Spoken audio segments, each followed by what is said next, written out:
What's going on, guys? Welcome to Comic Island. My name is Joey, and today we're gonna take a closer look at the newest Suicide Squad image that depicts Jared Leto as a clown prince of crime himself, the Joker. Now, I normally don't cover things like this, but there's just so much to be said here, and of course the Joker is my favorite villain of all time, so let's discuss this image. Now, first off, I do want to say that I love this image. There's been quite a lot of mixed review. Some love it, some hates it with a passion. But I'll discuss my thoughts about this image a little bit later. But right now, let's get into examining this picture.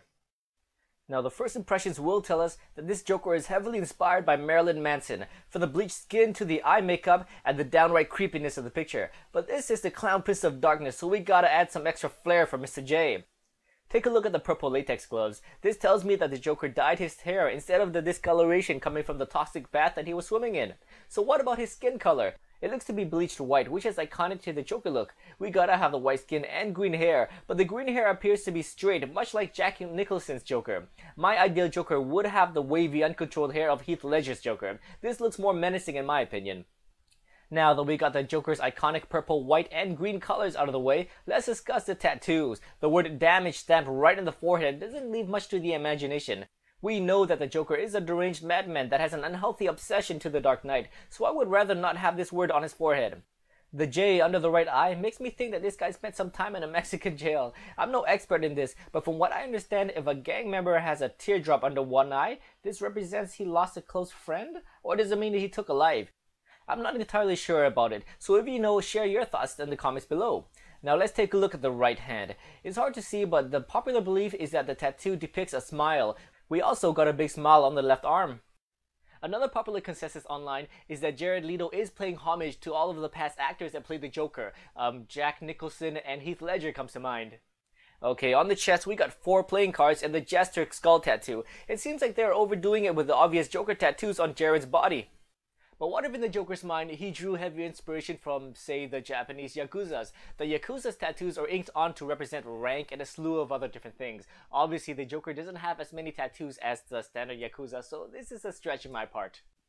We also got a bunch of ha-ha tattoos on his left chest and under his left arm. Nothing more I can say about it. We all know that the Joker loves to laugh. On the right side, under the ribcage, we see the word SM. An educated guess would say that the entire word spells out smile, something that the Joker tends to do. The bottom words just above his stomach are out of camera shot, so we can't see what it spells out, but appears to be more words. Now this is my favorite tattoo. If the popular belief online turns out to be true, take a look at the right bicep. We see wings. Now what if this tattoo indeed represents that the Joker in fact killed the second Robin, Jason Todd, and he wears it as a mockery to Batman? If this is true, then this would open up a whole world of what ifs, and I just love that. Okay, so we are done with the tattoos. Now I want to show you my favorite part of this image, the Joker's facial expressions. Looks like he had some work done with his teeth. If you notice, only the front teeth are redone. This is my second favorite popular guess online as to why these teeth are missing and had to be replaced. The story would go that Batman found the Joker after Jason Todd's death, and the Dark Knight would beat the Joker to a pulp, leaving him with broken front teeth, in which case he had to get it redone, and this looks makes him appear even more menacing. So these are my final thoughts on the Joker picture. I think they overdid it with the tattoos. My best guess is that the directors are trying to lure in more movie-going fans that don't know too much about the Joker, and of course they want to stir up some more hype. The comic book fan inside of me doesn't like this many tattoos. That basically tells me what I already knew the Joker to be. But the movie-going fan of me sees how they are trying to separate themselves from Heath Ledger's Joker. Jared Leto does have huge shoes to fill, and after watching The Dark Knight in theaters those many years ago, I didn't think anyone would be bold enough to try out the role of the Joker for another maybe 15 years. But I am super glad that it is Jared Leto. The tattoos may be a little too much, but Jared Leto's facial expression speaks 1,000 words to me. Now, my focus is totally on the Joker, whereas before, it was more on Will Smith and his role playing Deadshot.